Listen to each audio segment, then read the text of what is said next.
Shalom saudara terkasih dalam Tuhan Yesus Kristus. Sungguh berbahagia sekali bila kita dapat bertemu pada kesempatan kali ini. Ya, pada kesempatan kali ini saudara terkasih, saya ingin membagikan sebuah firman Tuhan, yaitu mengenai pikiranmu adalah hidupmu. Sekali lagi, pikiranmu adalah hidupmu. Yes, jadi sesungguhnya apa yang kita pikirkan senantiasa kita renungkan, senantiasa kita pikirkan, itu yang sering menjadi kenyataan dan kita terima di dalam kehidupan ini. Sadar atau tidak sadar saudara-saudara, sesungguhnya apa yang kita pikirkan, kita renungkan, itulah yang menjadi suatu kenyataan yang sering kita terima di dalam kehidupan ini. Oleh karena itu saya tegaskan sekali lagi bahwa pikiranmu adalah hidupmu. Pikiran kita adalah ya hidup kita ini sendiri. Hidup yang kita dapatkan ini saudara, yang saat ini kita rasakan atau kita alami, ini adalah sebuah hasil result dari pikiran kita di masa-masa lalu. Karena itu kita penting saudara menyadari hal ini. Karena apa? Karena kekuatan sebuah pikiran ini sangat dahsyat sekali saudara. Kalau firman Tuhan di dalam Yosua mengatakan, jangan lupa memperkatakan firman Tuhan, renungkan itu siang dan malam, dan lakukan saudara, maka janji-janji Tuhan, maka firman Tuhan itu hidup, dan pasti janji-janji Tuhan itu akan menjadi kenyataan dalam kehidupan saudara. Amin saudara terkasih dalam Tuhan Yesus Kristus. Mari saudara, kita sama-sama belajar mengenai pikiran. Manusia saudara seperti kita ini sebenarnya memiliki sebuah kekuatan, ya, memiliki sebuah kekuatan selain kekuatan fisik, yaitu kekuatan yang namanya kekuatan pikiran. Ini adalah kekuatan yang luar biasa saudara. Kekuatan pikiran ini dapat menciptakan sebuah karya atau sebuah mahakarya, dapat dikatakan begitu, dalam kehidupan ini. Saudara coba, apakah saudara sadar? Dulu sebelum ada pesawat, siapa yang dapat menyangka, siapa yang menyangka bahwa manusia dapat terbang melintasi satu pulau atau satu benua ke benua lain? Siapa yang menyangka bahwa mereka dapat seperti burung hingga ke sana kemari hanya dengan sebuah alat transportasi yang namanya pesawat? Tidak ada yang bisa mengira saudara zaman dulu. Benar atau tidak? Ataupun katakanlah kendaraan mobil, semua dulu mungkin masih pakai pedati, masih pakai saldo dan sebagainya. Siapa yang menyangka bahwa itu akan kita akan lebih efisien karena kita sekarang menggunakan namanya mobil, sehingga lebih efisien, waktunya lebih ringkas, lebih ekonomis dan sebagainya. Bukankah itu semua dari hasil dari buah pikiran orang, pikiran dari manusia itu sendiri? Buah pikiran ini saudara yang sering kita tidak sadari, sehingga banyak hanya orang-orang tertentu saja yang bisa menyadari itu, dan mereka bisa mewujudkannya menjadi sebuah kenyataan. Walaupun pemikiran-pemikiran, hasil pemikiran-pemikiran itu memang ada yang kadang berguna bagi kehidupan manusia, atau bahkan bisa juga hasil pemikiran itu adalah mahakarya yang merusak kehidupan manusia itu sendiri.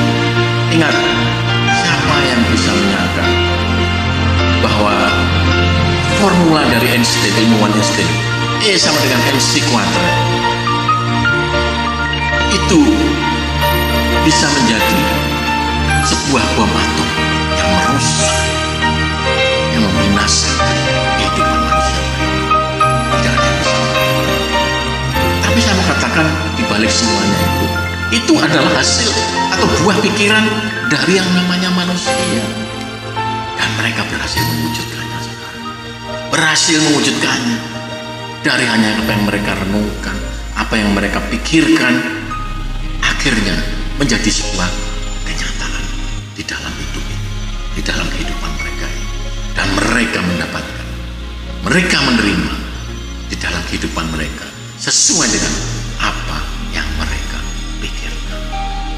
Oh, dahsyat sekali saudara-saudara.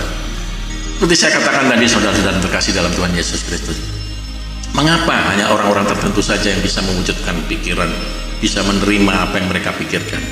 Karena orang-orang seperti kita, kebanyakan seperti saudara dan saya ini, saudara, kita masih terjebak di dalam zona nyaman kita, saudara. Apa itu zona nyaman kita?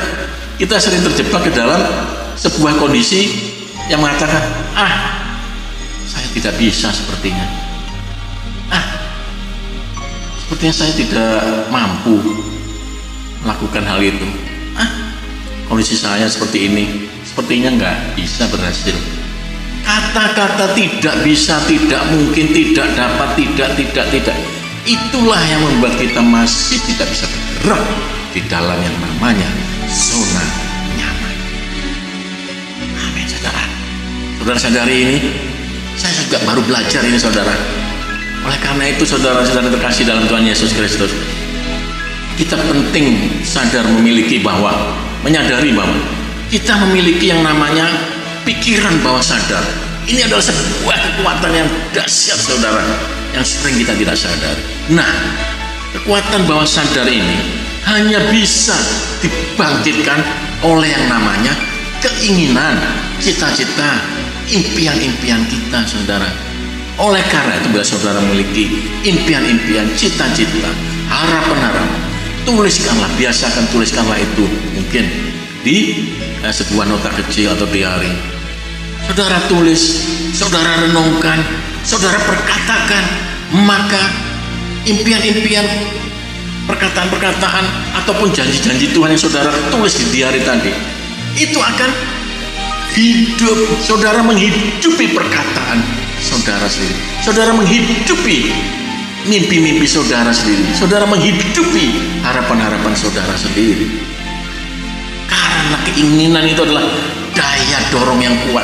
Karena mimpi-mimpi itu, kemauan itu adalah daya dorong yang kuat untuk membangkitkan yang namanya keinginan, pikiran bawah sadar kita, agar pikiran bawah sadar kita ini bisa memvisualisasikan, memberikan kenyataan di dalam kehidupan kita.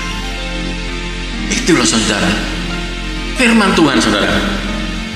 Firman Tuhan di dalam Ulangan 30:14 mengatakan begini. Tetapi firman itu sangat dekat kepadamu. Sekali lagi, tapi firman itu sangat dekat kepadamu, yakni di dalam mulutmu, mulut saya, dan di dalam hatimu dan hati saya.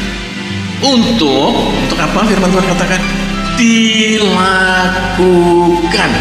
Yes, haleluya. Sekali lagi, dilakukan. Jadi firman Tuhan, janji-janji Tuhan itu jangan berhenti hanya untuk direnungkan saja, saudara, hanya disimpan dalam hati, hanya ditulis di dalam diari. Itu tidak akan menjadi apa-apa jika saudara tidak pernah memberikan kehidupan di dalam keinginan atau impian-impian saudara, atau di dalam firman Tuhan tadi, atau di dalam janji-janji Tuhan tadi, saudara. Hidupi firman Tuhan dengan cara apa? Lakukan itu. Kalau firman Tuhan mengatakan, katakanlah hal yang sepele saja, katakan sederhana saja, jangan khawatir, ya jangan khawatir, saudara. Jangan ragu, ya jangan ragu. Jangan sedikit pun firman Tuhan itu tidak dilakukan, saudara. Karena dengan demikian saudara akan menghidupi janji-janji Tuhan itu sendiri. Apa yang saudara inginkan, apa yang saudara harapkan terjadi, itulah, saudara, yang namanya iman. Bukti dari segala sesuatu, dasar dari segala sesuatu, dan bukti dari segala sesuatu yang tidak kita lihat. Itulah, saudara, itu hubungannya secara alam bawah sadar, yaitu iman kita itu yang menggerakkan saudara, menggerakkan agar kita bisa menghidupi ketika kita melakukan apa yang Tuhan perintahkan, sehingga janji-janji Tuhan itu boleh terjadi di dalam kehidupan kita ini. Amin.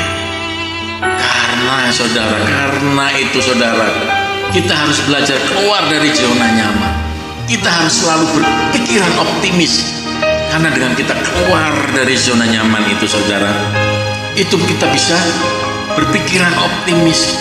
Buang kata-kata aku tidak bisa sembuh, aku tidak bisa berhasil, aku tidak bisa melakukan. Buang segala itu saudara, buang. Tuhan suka dengan, Tuhan senang melihat anak-anaknya optimis, memiliki rasa optimis. Karena janji Tuhan itu adalah janji ya dan amin. Maka janji Tuhan itu adalah janji yang memberikan kita, anak-anaknya, rasa optimis memandang masa depan. Karena kalau saudara selalu berkata tidak bisa, tidak sanggup, tidak mungkin, maka saudara akan berubah jadi orang yang pesimis. Apa-apa selalu tidak mungkin, tidak bisa. Kata-kata tidak ini harus saudara buang jauh-jauh, agar janji-janji Tuhan yang saudara dan saya tadi sudah tulis, sudah saudara pikirkan, maka dengan iman saudara harus bertindak. Iman tanpa perbuatan adalah mati. Saudara harus melakukan sebagai bukti iman saudara untuk menghidupi janji-janji Tuhan, sehingga janji-janji Tuhan menjadi sebuah kenyataan di dalam kehidupan kita. Haleluya. Paham saudara terkasih? Oleh karena itu, seperti saya katakan tadi dalam pendahuluan firman Tuhan pada kesempatan kali ini, pikiranmu adalah hidupmu. Apa yang kau pikirkan, apa yang kau inginkan, harapkan, mimpikan hari ini, hari yang akan datang, itu saudara sudah mulai harus hidupi hari ini. Saudara harus hidupi janji-janji Tuhan itu hari ini juga, saat ini juga, agar kita akan terima janji-janji Tuhan menjadi nyata dalam waktu-waktu yang akan datang, saudara. Klop dengan tema firman Tuhan pada kesempatan kali ini. Pikiran adalah hidup. Apa yang kita pikirkan hari ini, itulah apa yang akan kita terima nanti saudara. Next time, apa yang akan kita terima di dalam kehidupan. Karena itu saudara terkasih dalam Tuhan Yesus Kristus, saya mengakhiri firman Tuhan. Pikirkanlah, jadi saudara akhirnya semua yang benar, semua yang mulia, semua yang adil, semua yang suci, semua yang manis, semua sedap didengar, semua yang disebut kebajikan dan patut dipuji, pikirkanlah semuanya itu. Filipi kata itu. Dan itu yang akan kita terima dalam hari-hari, dalam kehidupan kita hari-hari yang akan datang. Haleluya saudara terkasih dalam Tuhan Yesus Kristus. Kiranya firman Tuhan kesempatan kali dapat memberkati saudara dan saya. Shalom saudara. Selamat beraktivitas di dalam semangat yang terus berapi-api. Semangat di dalam Tuhan.